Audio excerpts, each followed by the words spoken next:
As we said in the second lecture, where we talked about various rumors about Nietzsche, Nietzsche's name is often associated with the word nihilism.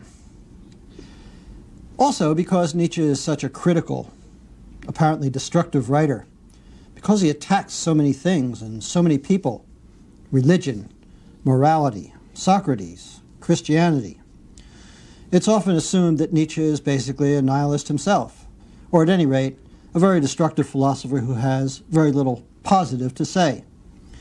We hope we've already cast some doubt on this view, both in the second lecture and in all the lectures since. But this time we'd like to focus on nihilism as such, and its most prevalent manifestation, its harshest manifestation, what is often called asceticism.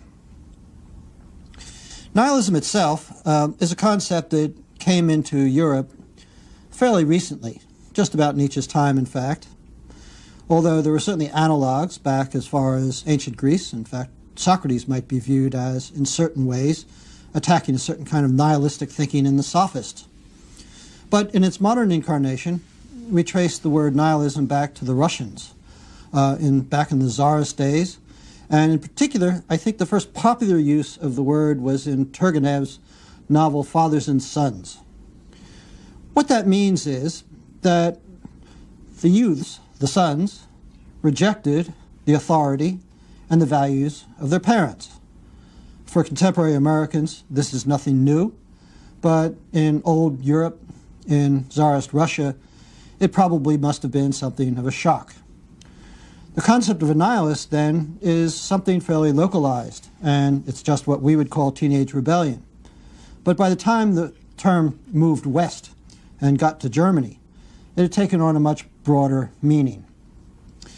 A nihilist was someone who rejected not just his or her parents, but someone who rejected a tradition.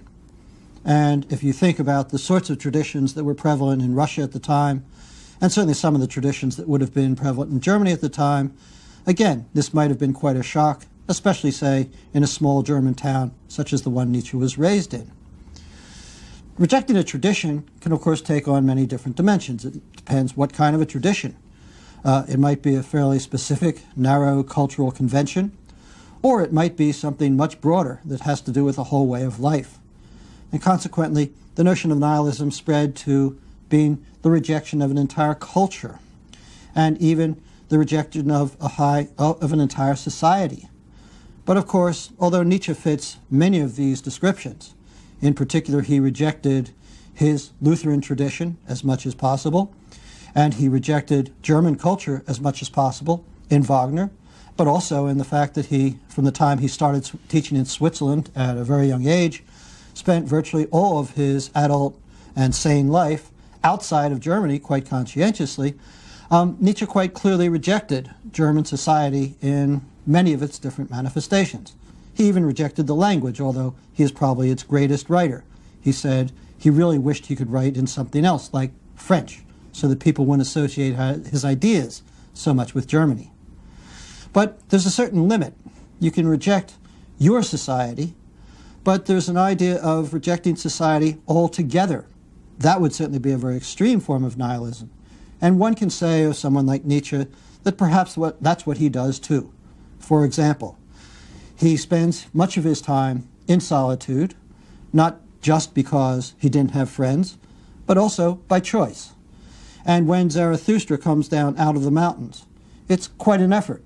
And it's very clear that Zarathustra is very much in line with a whole history going back to the Old Testament of solitudinous hermits. And in that sense, one might say it's not completely absurd to reject society, and insofar as one chooses to live in solitude, that's just what one does. But one is still not rejecting all values. And that's what nihilism in its philosophical sense really amounts to. In a note which is published at the beginning of Nietzsche's book, or the book that was published from Nietzsche's notes, called The Will to Power, Nietzsche writes, "Everything lacks meaning. What does nihilism mean? That the highest values devalue themselves. The goal is lacking. The answer is lacking to our why." Now, one can read that fairly straightforwardly as a statement concerning the meaning of life. And if you think about this in the context of Schopenhauer, there's a clear example of what nihilism would look like. We look to find the motive, the goal, the purpose behind all of our actions. We look to see what it's going to lead to, how it's going to turn out, how it will make our lives or other people's lives better. And the Schopenhauerian answer is, it's not going to make any difference. There is no answer to that kind of a question. And as for the why, a teleological why in which we ask, what is the purpose, what is the meaning? The Schopenhauerian answer is, there is no answer. There is no meaning. Nietzsche rejects this Schopenhauerian position, and with it, he rejects philosophical nihilism. It is a position he argues against and not for, despite the fact that there are particular senses in which one might say Nietzsche defends nihilism, or in which we might say that Nietzsche rejects the values or the traditions in which he took part. But if we're thinking about nihilism in this general way, then the question comes up, what would it be to reject values? What would it be to reject all values? Or what would it be, as Nietzsche writes in his note, that the highest values devalue themselves? What values is he talking about? Well, he's not talking about all values. Nietzsche says very clearly all the way through his career that if you want to define human nature, the first thing you must say is that human beings insist on value. We see the world through value-colored eyes. We do not know how to look at things neutrally, value-free. So it's not a question of giving up all values. It's simply a question of which values. And here, of course, his target comes into focus. What he's concerned with are two particular kinds of values which one kind of society, namely his society, has taken as being immensely important and absolutely central. First, moral values, and second, religious values, or more accurately, the values of the Judeo-Christian tradition. What's behind this, as always with Nietzsche, is an attack on values that he considers detrimental to life. And of course, one might find these elsewhere as well. We saw them in the overemphasis on historical scholarship, and we saw them elsewhere. But the truth is that religion and morality remain his focus. Looking back through history, one can see that the question of being positive as opposed to negative towards life has a very long history. In fact, it predates the Christian religion by quite a few years. In philosophy, we often distinguish between skepticism on the one hand and cynicism on the other. Thinking about these, we start to recognize that it's not just two slightly different philosophical viewpoints, although in fact they're often confused and conflated, but the truth is they're two completely different attitudes towards life. And Nietzsche would say the first, skepticism, is quite healthy. The second, cynicism, is most unhealthy. It's a rejection of life. Living with an attitude of trial and error, experimentalism, trying to look deeply behind things or under things, getting truer explanations, or rejecting explanations at face value. This is skepticism. It's a sign of mental health, something we encourage in our students. On the other hand, cynicism is sick. Cynicism is, in a way, being tired, being weary, being so skeptical that one no longer will accept anything. It's been said very recently, for example, that for someone in the current day and age to go around with a cheery attitude towards life is to invite the question, what's wrong with you? There's a sense in which cynicism is a view which is most unhealthy because it doesn't even allow for possibilities. Rather than looking around as skepticism does, it rather shuts things down. It's closed as opposed to open. Decadence, from this point of view, is a form of cynicism. It can be very creative, and taking Socrates as an example, it can be brilliantly creative. In a way, you might say Socrates opened up whole new worlds, but that's just the problem. They were other worlds. They weren't paying attention to, and they weren't sufficiently appreciative of this one. So in short, one wants to say Nietzsche is against nihilism. It is what he spends his entire career attacking. And yet, one can say, in certain restricted domains, he remains a nihilist. For example, we emphasized in an earlier lecture how he's a nihilist about knowledge in one sense. He refuses to take the truth as something fixed, absolute, and easily accessible. Quite the contrary. He says, where truth is concerned, we should be skeptical. We should be very subtle. And we should not accept this notion of truth which says that the truth is something fixed and out there as opposed to something that, in part, we create through our experiments and through our living. He's a nihilist in certain ways about religion. Not all religions, and not everything about Christianity. But certainly certain central doctrines, certain central values, he does say, let's reject that. And when in Zarathustra urges, come, my brothers, what is falling down, let's push it the rest of the way. Basically, the image is not one of destruction, but rather it's preparing for the future. It's making room for something new and better. That's what nihilism is for Nietzsche. Indeed, for Nietzsche, many of the most important people in the tradition, both philosophical and religious, are people that he would like to move out of the way. We talked about a number of them in our previous lecture where we talked about favorites and targets. Among Nietzsche's most famous targets are several central figures, Socrates, Plato, and St. Paul being among them, that he does see as having played their part in history, but now need to be pushed out of the way. And much of his discussion has to do precisely with revaluing. One of the structural ways in which he talks about revaluation, and one that becomes, in a way, a kind of integral problem for his own philosophy, is the idea of revaluing or devaluing itself in the case of either Christian or philosophical ideology. In a way, he thinks the belief in the Christian God has devalued itself, because part of the ideology that went with belief in the Christian God was a kind of notion of honesty and a kind of self-examination.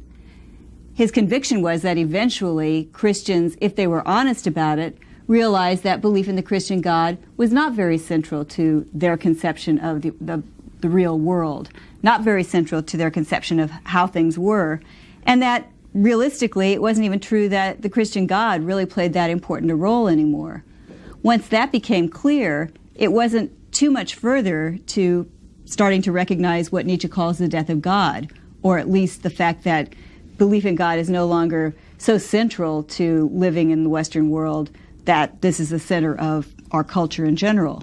So he thinks that, in a way, historically, the philosophy and the religion that he inherited has already moved in such a direction that it's come to question its own beginnings. His tendency is, in general, to question the origins of things, not always with the aim of pushing them aside, but at least to ask whether or not values that we currently hold started out being the values that are important to us, and whether or not what initiated or what began as a kind of initially healthy move psychologically remained that, or whether it turned into something else.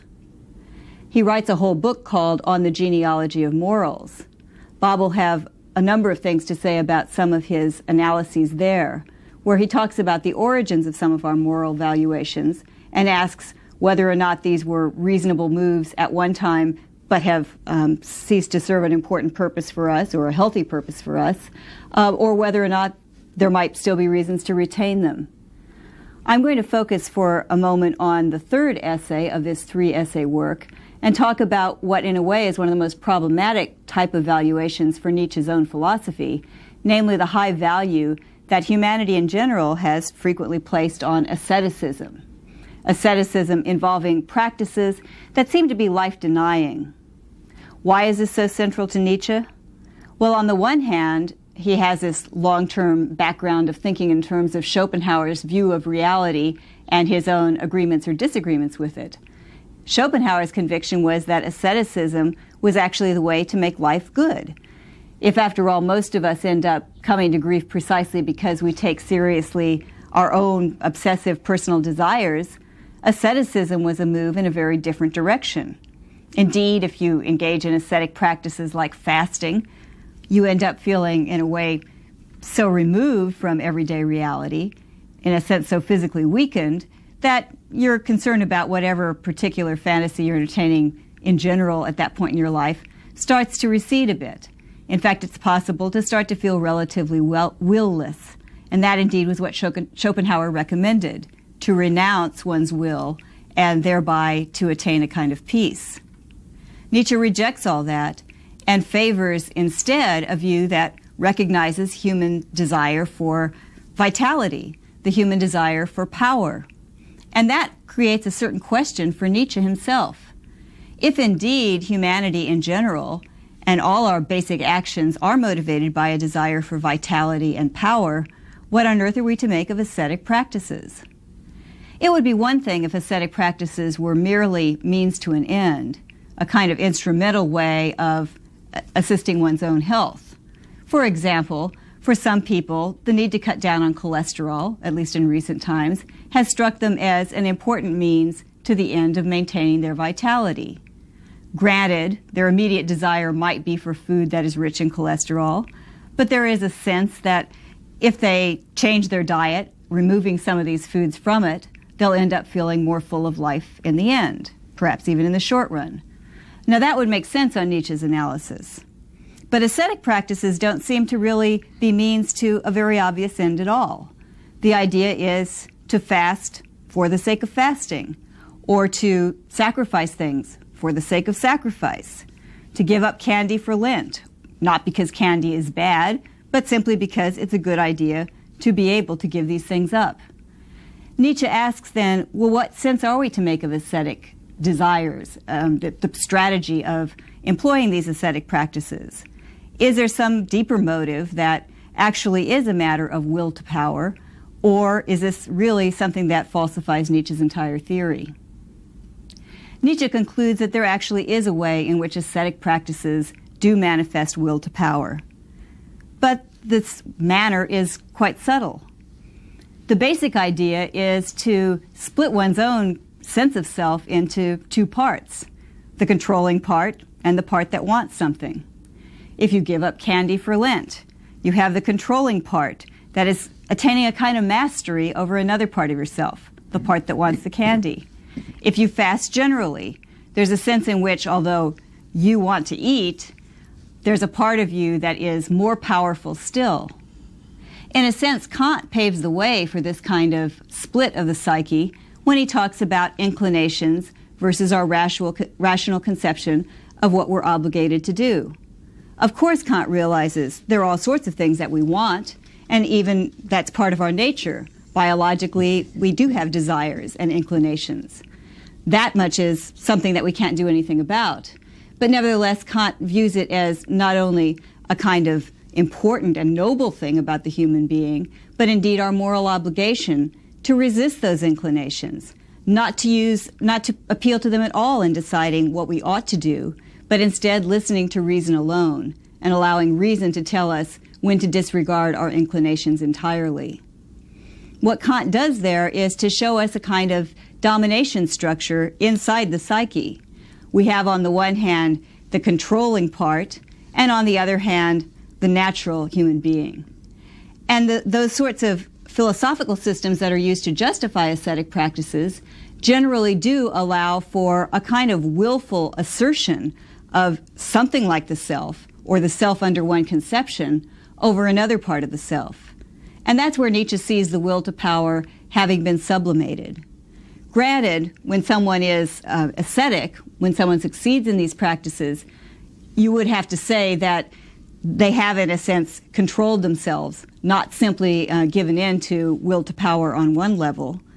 But what they've really done is substitute one type of expression of will to power for a much more subtle one, but one that, in a way, gives them a sense of status and self-consciousness that might be enviable to the person that is more direct. There's a kind of sense of control of oneself that is, in a way, virtually complete. Along with this, Nietzsche sees a kind of self-righteousness that comes about. Someone who is able to control their impulses is able to not only feel on top of themselves or in control of themselves, but superior to other people as well. Someone who doesn't seem to have a problem with temptation in some particular direction can easily view those who succumb as inferior in lots of ways. And one need not broadcast this. There's a kind of internal sense of self-righteousness that really is its own reward. So Nietzsche would say that these sorts of practices are a good example of what he frequently finds in the case of human psychology, that what seems to be the motive the apparent motive is actually a disguise for something that is very close to its opposite. Now, Nietzsche doesn't stop here. He goes on to point out that while religious traditions on the whole have tended to opt for asceticism of a pretty straightforward sort, often he would say a rather barbaric sort that weakens the practitioners, we actually have many more manifestations of asceticism than is commonly realized. Particularly in science, the broad sphere of human quest for knowledge, which he would say actually has its form from the time of Socrates, there's a strong sense of subordinating oneself, on the one hand, in order to gain something that expands your sense of self vastly, knowledge. In a way, the whole project of science is a lot like the kind of project described in Goethe's Faust, where the chief character makes a deal with the devil to sell his soul to the devil if the devil will give him these great powers to gain knowledge. That might seem like a bizarre sort of proposition to make, but I think Nietzsche sees that as a very real kind of parable to reflect the way in which science has been pursued. He certainly complains that lots of people expend all of their energies, their vitality, any kind of psychological balance in their life, all for the sake of pursuing a kind of dream that he thinks is very unlikely to reach much fruition in an individual life. Nevertheless, this remains a quest that he describes as will to power. This desire for truth is in a sense a kind of desire to ally your finite powers with something closer to the infinite. No longer simply an individual, one is a representative of humanity, trying to acquire knowledge for the whole. This is certainly a step in the right direction if one views oneself as will to power. The same kind of move is made when the scientific worldview replaces the more religious worldview in the recent history of the West. Nietzsche calls the scientific worldview a kind of shadow of God that still lingers with us, because although in a way the view of the Christian God is one of those cases where he thinks the highest values have devalued themselves, many of the particular images related to belief in God linger in the scientific worldview.